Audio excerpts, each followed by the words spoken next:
Pelabuhan Klang memainkan peranan penting di dalam pembangunan ekonomi negara bersesuaian dengan kedudukannya yang hampir dengan hub perdagangan dan perindustrian Lembah Klang. Lokasi geografinya yang sesuai itu juga menjadikan pelabuhan tersebut pilihan utama persinggahan kapal ke timur dan menjadi pelabuhan terakhir persinggahan ke barat bagi laluan Europ Timur Jauh. Pembangunan fasiliti dan perkhidmatan yang diusahakan menyaksikan kejayaan Pelabuhan Klang sebagai pusat muatan negara yang setanding dengan pelabuhan bertaraf dunia dan terus berkembang menjadi hub serantau bagi pemindaan dan pemunggaan kargo.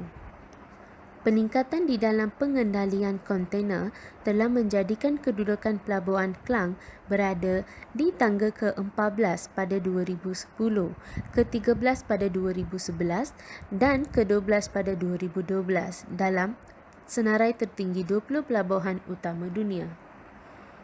Pelabuhan Klang juga merangkumi Pelabuhan Utara, Pelabuhan Barat dan Pelabuhan Selatan. Pelabuhan Klang menawarkan kemudahan perkhidmatan yang serba lengkap dan canggih di dalam mengandalkan pelbagai jenis bentuk dagang. Mengimbau sejarah pelabuhan berkenaan, pelabuhan itu dahulunya dikenali sebagai Pelabuhan Swettenham dan merupakan salah satu daripada pelabuhan terpenting di Tanah Melayu selepas Singapura dan Pulau Pinang. Sebelum pelabuhan tersebut dibuka secara rasminya pada tahun 1901, kebanyakan kapal-kapal yang berdagang antara negeri Selat dengan negeri Selangor berlabuh di Klang melalui Sungai Klang. Jeti-jeti yang terdapat di Klang bagaimanapun tidak mampu menampung pertambahan dalam perdagangan import dan ekspor pada awal 1890-an.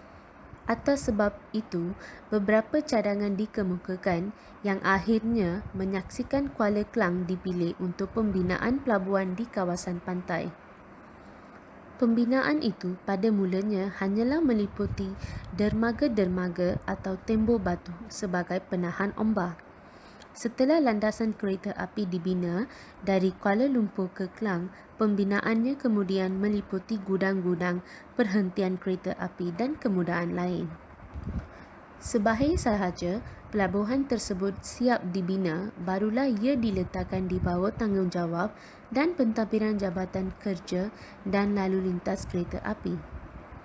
Pelabuhan itu dinamakan sebagai Pelabuhan Swettenham sempena nama Residen Jeneral bagi negeri-negeri Melayu Bersekutu dan Pesuruhjaya Tinggi bagi negeri-negeri Melayu iaitu Sir Frank Swettenham.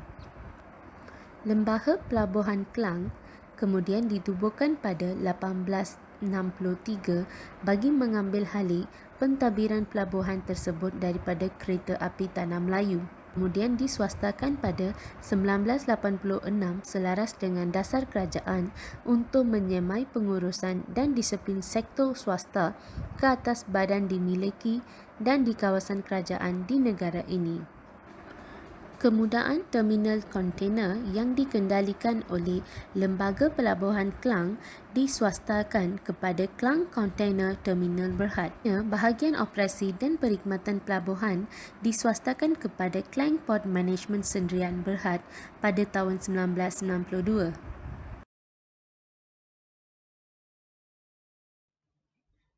Port Klang.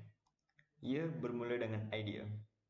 Idea yang mencipta produk untuk kehidupan yang lebih baik untuk semua. Produk yang dapat mengubah cara kita cakap, cara kita makan dan cara kita hidup setiap hari. Produk ini bergerak dari dunia dari satu bahagian ke bahagian yang lain sehingga ia sampai ke tujuannya. Semuanya bermula di sini, di Port Klang. Sejak tahun 1900, Pelabuhan Klang selalu ditakdirkan untuk kehebatannya. Antaranya mempunyai tempat berlabuh dalam, bebas dari bahaya dan sesuai untuk dermaga. Pelabuhan Klang atau Pelabuhan Swettenham telah mula beroperasi pada tahun 1901.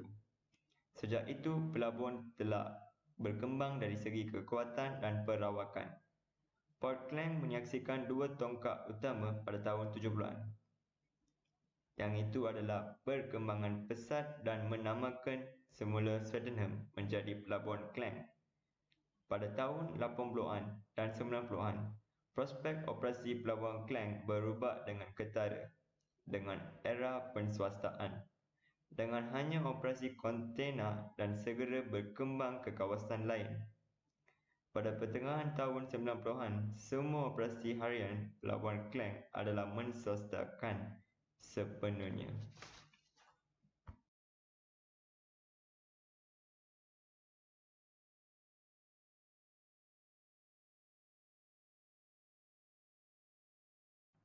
Gambar-gambar yang ini merupakan Port Klang sejak tahun 70-an, 80-an dan 90-an dan juga kemajuannya yang telah mengalami dari tahun berikut sehingga sekarang.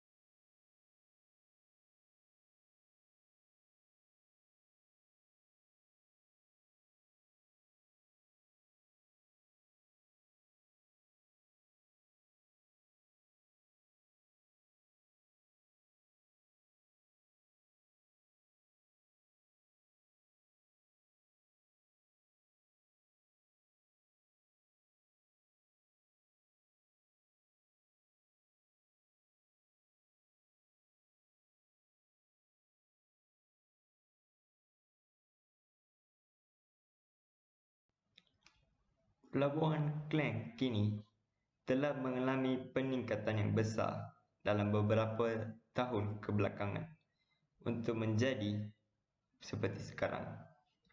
Kini, Pelabuhan Klang adalah salah satu pelabuhan kontena teratas di dunia. Pelabuhan Klang berjaya disebabkan oleh beberapa faktor. Salah satunya, Pelabuhan Klang berada di kedudukan yang strategik di tengah-tengah laut dunia yang paling sibuk, mendarat di Lautan Melaka yang terletak di pusat perniagaan dan perindustrian dari Klang Lembah.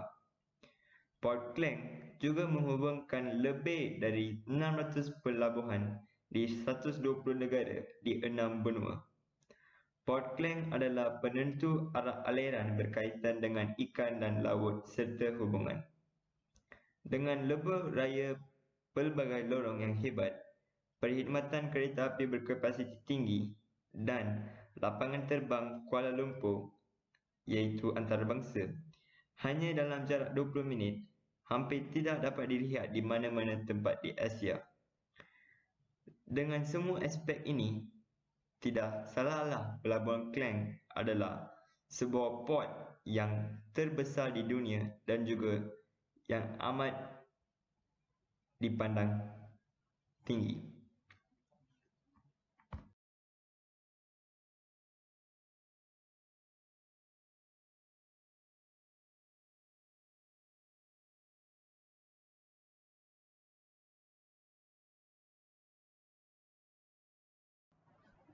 Gambar-gambaran ini dapat menunjukkan kemajuan Port Klang telah mengalami dalam tahun-tahun kebelakangan ini.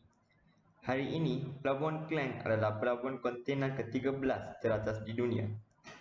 Dengan adanya infrastruktur pengangkutan yang maju dan cekap, Port Klang adalah tempat yang salah satu mempunyai status yang amat tinggi dalam dunia dan juga dapat dipandang tinggi oleh orang-orang Malaysia dengan Port Klang.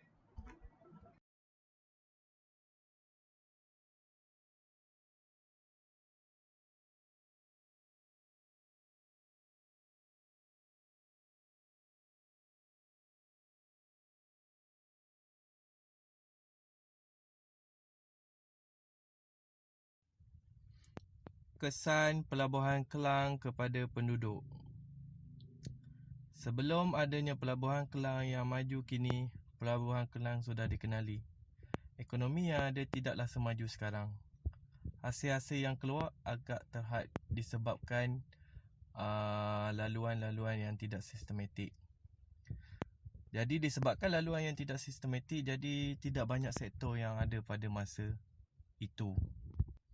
Sebelum pelabuhan yang baru ditubuhkan, Kelang ada ekonomi yang biasa-biasa saja, yang kita boleh cakap hanya menjual hasil-hasil yang kecil.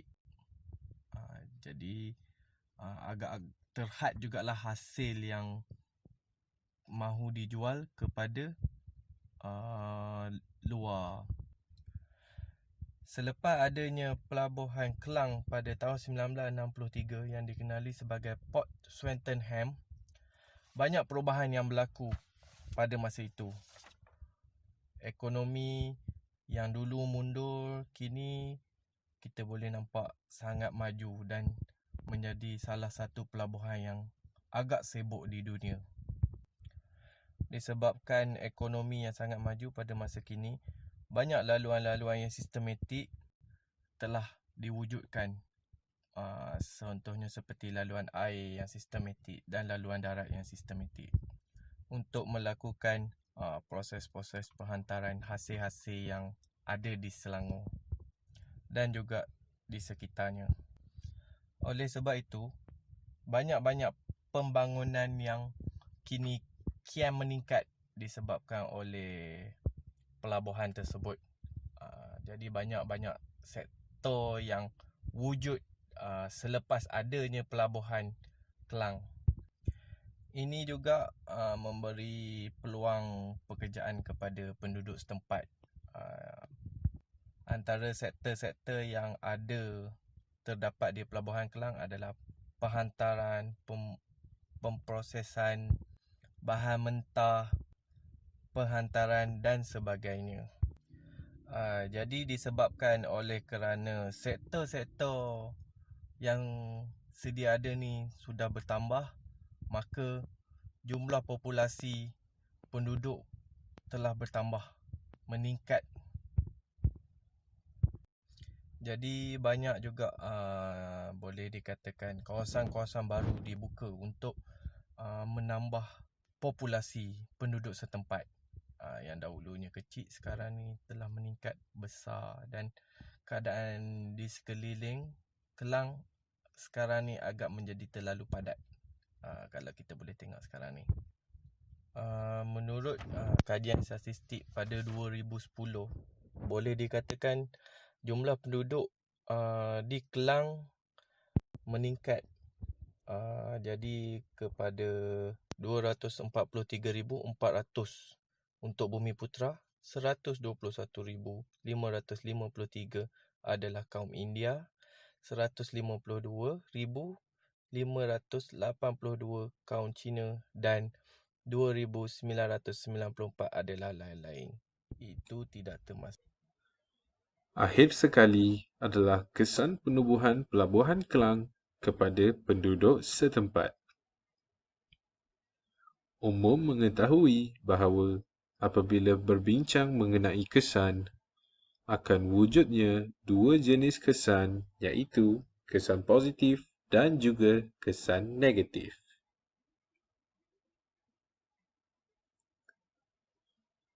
Kesan positif. Kesan positif penubuhan Pelabuhan Kelang adalah dengan menjadi salah sebuah bencana ekonomi yang terbesar di negeri Selangor dan seterusnya menjerumus kepada peringkat antarabangsa. Pelabuhan Kelang ini mempunyai sebanyak 35 jenis dan ke atas syarikat kapal yang melalui dan berlabuh di kawasan ini. Pelabuhan Kelang ini juga dikenali sebagai pelabuhan yang ke-13 terbesar di dunia dan mempunyai kapasiti sebanyak 17.6 juta TEU atau lebih dikenali sebagai 20 Food Equivalent Unit. Seterusnya, penubuhan Pelabuhan Kelang adalah untuk penguatkuasaan zon bebas. Zon bebas bermaksud menjadi zon perdagangan bebas ataupun zon perindustrian bebas. Bagi zon perdagangan bebas, aktiviti yang dilakukan adalah aktiviti perdagangan. Manakala, bagi zon perindustrian bebas, aktiviti yang dilakukan adalah aktiviti penghilangan. Zon bebas ini memberikan sedikit sebanyak kesan kepada penduduk setempat kerana penduduk setempat tidak perlu membayar duti ataupun cukai untuk memperoleh barang ataupun melakukan urus niaga. Selain itu, pembinaan Pelabuhan Klang juga memberikan kesan positif dengan menambahkan lagi peluang pekerjaan. Apabila Pelabuhan Klang ini ingin dibina, ianya memerlukan tenaga buruh, dan apabila Pelabuhan Klang ini telah siap dibina, secara tidak langsung pelabuhan tersebut akan memerlukan pekerja untuk menguruskan pelabuhan tersebut. Daripada sana, kita dapat lihat bahawa penduduk di kawasan sekitar dapat melibatkan diri dan mendapat kebaikan serta mendapatkan pekerjaan daripada Pelabuhan Klang. Akhir sekali, kesan positif penubuhan Pelabuhan Klang adalah kemudahan perdagangan. Wujudnya Pelabuhan Klang memudahkan urusan penduduk setempat untuk melakukan urusan perdagangan. Sebelum wujudnya Pelabuhan Klang, penduduk setempat harus melalui kesukaran untuk melakukan urusan perdagangan. Kesan negatif.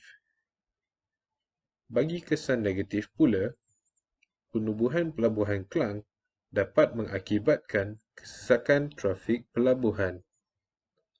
Kawasan atau trafik air di kawasan tersebut agak sesak dengan jumlah kapal yang agak banyak kerana ketidakcukupan ruang bagi semua syarikat kapal. Walaupun dengan kapasiti sebanyak 17.6 juta TEU, namun pelabuhan tersebut masih tidak dapat menampung kesemua kapal untuk berlabuh pada masa yang sama. Akhir sekali adalah gangguan ekosistem.